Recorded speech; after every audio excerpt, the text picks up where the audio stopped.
এমন কোনো মানুষ জন্মগ্রহণ করেনি যে তাকে শয়তান স্পর্শ করেনি। তাহলে হাদিস দ্বারা বুঝতে পারা গেল যে যত আদমের সন্তান পৃথিবীতে জন্মগ্রহণ করেছে সবাইকে শয়তান স্পর্শ করেছে। দেখবেন বাচ্চা জন্মগ্রহণ করার সময়ে ফায়াস্তাহিল্লু সারিহা, বাচ্চা চিৎকার করে কান্না করে। এটা কিসের স্পর্শে? শয়তান ওই বাচ্চাটাকে স্পর্শ করে বলে কান্না করে। তাহলে শয়তান কাল্পনিক নয়, শয়তানের চরিত্র কাল্পনিক নয়, বাস্তব। আপনি রাতের টাইমে এশারের নামাজ পড়ে গিয়েছেন, আপনি মনে মনে ভাবলেন যে আমি ফজরের টাইমে উঠবো, এটা আপনার ভালো লাগা, এটা আপনি চেয়েছেন।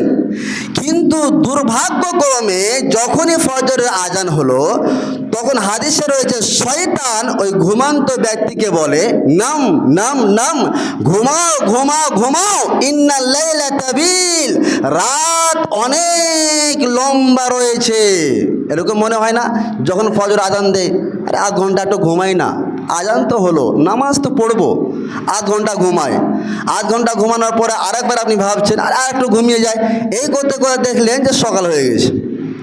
এটা কিসের চক্রান্ত? শয়তানের চক্রান্ত। এটা আপনার ভালো লাগা নয়, এটা হচ্ছে শয়তানের ভালো লাগা।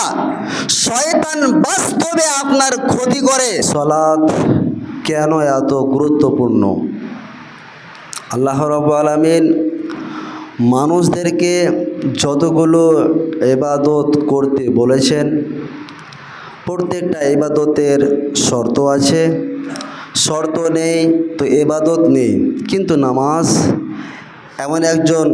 এমন একটি ব্যতিক্রমী ইবাদত যে ইবাদতের যতগুলো শর্ত রয়েছে সমস্ত শর্ত যদি বাতিল হয়ে যায় তবুও এই সালাত নামক ইবাদতটি বাতিল হবে না। আপনার উদাহরণ থেকে বলি যে নামাজ পড়তে গেলে বা সালাত আদায় করতে গেলে আপনাকে উজু করতে হবে। আপনি উজু করবেন, পানি নেই, আপনি তায়াম্মুমে গেলেন, মাটিও নেই, বিনা উজু বিনা তায়াম্মুমে আপনার নামাজ হবে। কিন্তু আপনার নামাজ পড়তে হবে। আপনি যে পার পেয়ে যাবেন যে আমি নাপাক হয়ে আছি, পাক নেই আমার শরীরটা, পানি পেলাম না, মাটি পেলাম না বলে যে আপনি পার একটা বাহানা করে যে আপনি বলবেন মানুষকে যে আমি নামাজ পড়বো না, কেন? পানি নেই, আমার শরীর নাপাক, চলবে না। আপনার নামাজ পড়তে গেলে আপনাকে দাঁড়িয়ে পড়তে হবে, এটা হাদিসের কথা। দাঁড়িয়ে আপনার ক্ষমতা নেই, আপনি বসে পড়ুন। আপনার বসে পড়ার ক্ষমতা নেই, আপনি শুয়ে পড়ুন। নামাজ শুয়ে পড়ার আপনার ক্ষমতা নেই, আপনার হাত পা সব ভেঙে চুরমার হয়ে গেছে, আপনি একবারে বেকার হয়ে গেছেন। আপনি শুয়ে আছেন, যে অবস্থায় আছেন সেই অবস্থায়ও আপনাকে নামাজ আদায় করতে হবে, নামাজ মাফ হবে না। আপনার নামাজ পড়তে গেলে কোরআন লাগবে, দোয়াগুলো লাগবে। দোয়া বা কোরআন না জানলে নামাজ হবে না। তবে যদি আপনি না জানেন, সূরা আপনার একটাও মুখস্থ নেই, দোয়া লাগবে, দোয়াগুলো আপনার একটাও মুখস্থ নেই। এবার আপনি যে মানুষের সামনে বাহানা করবেন যে আমার দোয়া মুখস্থ নেই, সূরা মুখস্থ নেই বলে আপনি যে বাহানা করবেন যে এই জন্য আমি নামাজ পড়বো না, আপনার বাহানা চলবে না। বিনা সূরাতে বিনা নামাজে আপনি যা আল্লাহর কাছে চাইবেন আপনার ভাষায় আপনি নামাজ পড়ুন, আপনাকে নামাজ পড়তেই হবে। নামাজ থেকে নিষ্কৃতি পাওয়ার কোনো রাস্তা নেই। আপনাকে আরেকটা হাদিসের কথা বলে দিই, হাদিসে রয়েছে এমনকি আপনার শরীর নাপাক বলতে ফরজ গোসল, সেটাও যদি আপনি হয়ে থাকেন, আপনার উপরে ফরজ গোসল অর্পিত হয়ে আছে, ফজরের টাইম পার হয়ে যাচ্ছে, আপনার শরীর অসুস্থ, গোসল করলে আপনার শরীর আরও অসুখের মাত্রাটা বৃদ্ধি পাবে, আপনি মরে যাওয়ার আশঙ্কা হয়ে যাবেন।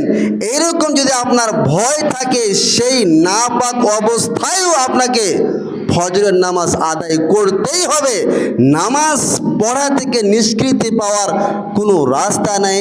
এত আল্লাহ রাব্বুল আলামিন জোরালোভাবে সালাত নামক ইবাদতটি মানুষের কাছ থেকে চান। কেন চান? তার কারণ হচ্ছে, এক নম্বর কারণ, নামাজ বা সালাত এমন একটি ইবাদত যে ইবাদতের মাধ্যমে মাকাইদাশ শায়াতিন, শয়তানের ষড়যন্ত্র থেকে বাঁচার একমাত্র ঢাল হচ্ছে সালাত। যে ব্যক্তি নামাজ পড়ে না, যে ব্যক্তি সালাত আদায় করে না, ওর কোনটা ভালো কোনটা মন্দ পার্থক্য করার মানদণ্ড থাকে না, পার্থক্য করার ক্ষমতা নেই। কোনটা ভালো কোনটা মন্দ, কোনটা খারাপ কাজ কোনটা ভালো কাজ, ওই লোকটার দ্বারা পার্থক্য করা সম্ভব নয়। হ্যাঁ, যে ব্যক্তি নামাজ পড়ে, নামাজ যে পড়ে, আল্লাহ ওকে এতটা মেধা দেয় যে কোথায় কোন কথা বলতে হবে, বলতে গেলে আমি পার পেয়ে যাব, মুক্তি পাবো, সেই পথটা আল্লাহ রাব্বুল আলামিন দান করেন। তো নামাজ বা সালাত এমন একটি ইবাদত, যে ইবাদতের মাধ্যমে মাকাইদাশ শায়াতিন, শয়তানের ষড়যন্ত্র থেকে বাঁচা যায়। শয়তানের ষড়যন্ত্র থেকে বাঁচার একমাত্র ঢাল হচ্ছে নামাজ। দেখবেন শয়তান মানুষের ক্ষতি করার চেষ্টা করে চারিদিক থেকে। নবী করিম সাল্লাল্লাহু আলাইহি ওয়াসাল্লাম বলছেন, মা মিন ক্বরিয়াতিন, যেই গ্রামে 3 জন মানুষ বসবাস করে, সেটা আফ্রিকার জঙ্গল হতে পারে, সেটা আমেরিকার উপত্যকা হতে পারে, সেটা আপনার যে জায়গা হোক না কেন, যেইখানে যে জায়গাতে যে গ্রামে মামিন করিয়া 3 জন মানুষ বসবাস করে, যে গ্রামে, সেই গ্রামে যদি ওমা উকিমাতিস সালাহ, একামাত না দিয়ে নামাজ আদায় করে না, অর্থাৎ নামাজ পড়ে না, ইল্লা ইস্তাহওয়াজা আলাইহিমুশ শাইতান, শয়তান তাদের উপরে আক্রমণ করে, শয়তান তাদের উপরে আক্রমণ করে। আপনারা বলেন, মাওলানা সাহেব শয়তানকে তো আমরা দেখতে পাই না। আপনি যেই দিন ভাববেন যে শয়তান বাস্তবে আছে, শয়তানের চরিত্র বাস্তব, নামাজ না পড়লে শয়তান বাস্তবে মানুষের ক্ষতি করে, যতক্ষণ পর্যন্ত আপনি এটা ভাবতে না পারবেন, যতক্ষণ পর্যন্ত আপনি এই বিষয়ে না ভাববেন, ততক্ষণ পর্যন্ত আপনার ঈমান বৃদ্ধি পাবে না। শয়তান বাস্তবে আছে, শয়তানের চরিত্র বাস্তব, শয়তান কাল্পনিক নয়, শয়তান বাস্তবেই। যে গ্রামে আজান দিয়ে নামাজ হয় না, একামাত হয় না, ওই গ্রামের ওপরে, ওই সমস্ত মানুষের ওপরে শয়তান আক্রমণ করে। হাদিসে রয়েছে কীরকমভাবে আক্রমণ করে, যেই রকম পালবিহীন ভেড়া, একটা যদি ভেড়া থাকে পালবিহীন, কেউ নেই, একা সিঙ্গাল চলছে, তো ওকে আক্রমণ করে কে? বাঘ আক্রমণ করে। তো নবীজি বলছেন যেরকম পালবিহীন ভেড়ার ওপরে যেরকম বাঘ আক্রমণ করে, ঠিক সেরকমই যে মানুষটা যে গ্রামে আজান দিয়ে একামাত দিয়ে নামাজ কায়েম হয় না, ওই সমস্ত মানুষের ওপরে শয়তান আক্রমণ করে। দেখবেন শয়তান বাস্তবে আছে কিনা আপনাকে উদাহরণ দিই, একটা উদাহরণ দিই। হাদিসে রয়েছে, যখন আপনি রাত্রির টাইমে ঘুমান, যখন ফজরে আজান দেই, দেখবেন আপনাকে শয়তান বলে যে ঘুমাও ঘুমাও ঘুমাও। আপনি রাতের টাইমে এশারের নামাজ পড়ে গিয়েছেন, আপনি মনে মনে ভাবলেন যে আমি ফজরের টাইমে উঠবো, এটা আপনার ভালো লাগা, এটা আপনি চেয়েছেন। কিন্তু দুর্ভাগ্যক্রমে যখনই ফজরের আজান হলো, তখন হাদিসে রয়েছে শয়তান ওই ঘুমান্ত ব্যক্তিকে বলে, নাম নাম নাম, ঘুমাও ঘুমাও ঘুমাও, ইন্নাল লাইলা তাবিল, রাত অনেক লম্বা রয়েছে। এরকম মনে হয় না যখন ফজর আজান দেয়, আরে আধ ঘন্টা একটু ঘুমাই না, আজান তো হলো, নামাজ তো পড়বো, আধ ঘন্টা ঘুমায়। আধ ঘন্টা ঘুমানোর পরে আরেকবার আপনি ভাবছেন আর একটু ঘুমিয়ে যায়, এই করতে করে দেখলেন যে সকাল হয়ে গেছে। এটা কিসের চক্রান্ত? শয়তানের চক্রান্ত। এটা আপনার ভালো লাগা নয়, এটা হচ্ছে শয়তানের ভালো লাগা। শয়তান বাস্তবে আপনার ক্ষতি করে। আপনি যদি শয়তানকে টেক্কা না করে, শয়তানকে যদি আপনি পিছড়ে ফেলে দেন, শয়তানের কথা না শুনে যদি আপনি ফজরের টাইমে যদি আপনি উঠে যান, তো হাদিসে রয়েছে তিবান নফস ওয়া নাশিতান, ওই লোকটার চোখ মুখ উজ্জ্বল হয়, ওই লোকটাকে দেখতে ভালো লাগে, ওই লোকটার মনটা উৎফুল্ল হয় এবং যে মানুষটা ফজরের নামাজ আদায় করলো না, শয়তানের পাল্লায় পড়ে থেকে গেল। হাদিসের ভাষায় রয়েছে খবিসান নফস, ওই লোকটাকে দেখতে খুব খারাপ লাগে, তার চোখের তার মুখের জ্যোতি কমে যায়। হাদিসে রয়েছে ওই লোকটা বসবাস করে শৃগাল কুকুরের মতন পুরো দিনটা অতিবাহিত করে। দেখুন কার পাল্লাই পড়ে আপনি ফজরের নামাজটা ত্যাগ করলেন, শয়তানের পাল্লাই পড়ে। শয়তান বাস্তবে আছে। দেখবেন ফজরের টাইমে সবারই এরকম হয়, যখনই ফজরে আজান হয় তখনই মন চায় উঠে যাব।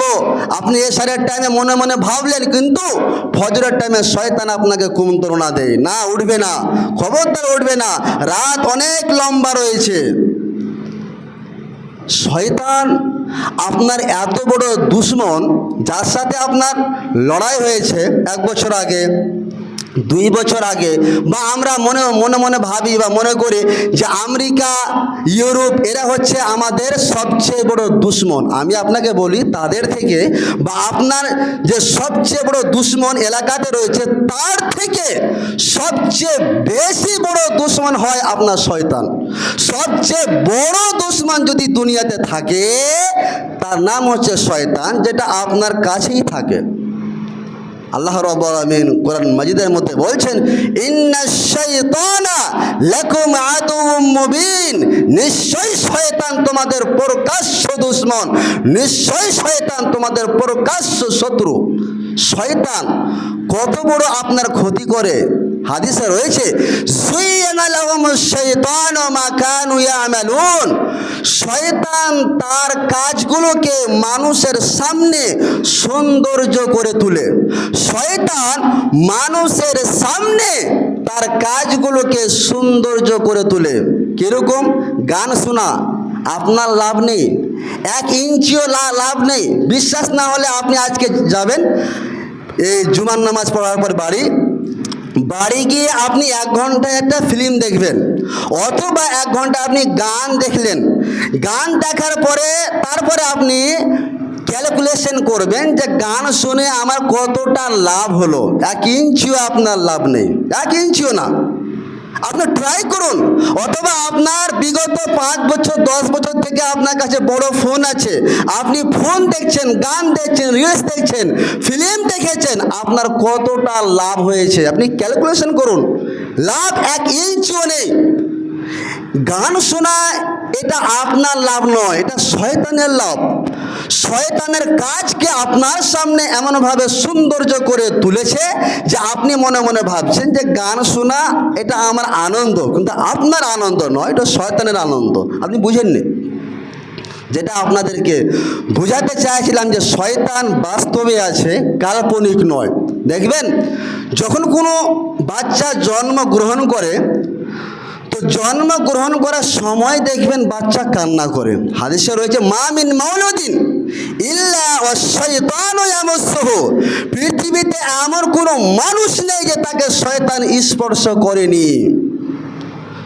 পৃথিবীতে এমন কোনো মানুষ জন্মগ্রহণ করেনি যে তাকে শয়তান স্পর্শ করেনি। তাহলে হাদিস দ্বারা বুঝতে পারা গেল যে যত আদমের সন্তান পৃথিবীতে জন্মগ্রহণ করেছে সবাইকে শয়তান স্পর্শ করেছে। দেখবেন বাচ্চা জন্মগ্রহণ করার সময়ে ফায়াস্তাহিল্লু সারিহা, বাচ্চা চিৎকার করে কান্না করে। এটা কিসের স্পর্শে? শয়তান ওই বাচ্চাটাকে স্পর্শ করে বলে কান্না করে। তাহলে শয়তান কাল্পনিক নয়, শয়তানের চরিত্র কাল্পনিক নয়, বাস্তবেই যখন বাচ্চা জন্মগ্রহণ করে দেখবেন জন্মগ্রহণ করার সাথে সাথে শয়তান তাকে স্পর্শ করে বলে কান্না করে। নবীজি বলছেন, ইল্লা মারিয়াম ওয়া ইবনাও, পৃথিবীতে মাত্র 2 জন মানুষকে শয়তান স্পর্শ করেনি, মারিয়াম আর হচ্ছে মারিয়ামের ছেলে ঈসা আলাইহিস সালাম। বাদ বাকি যতগুলো মানুষ আজ পর্যন্ত জন্মগ্রহণ করেছেন সবাইকে শয়তান স্পর্শ করেছে।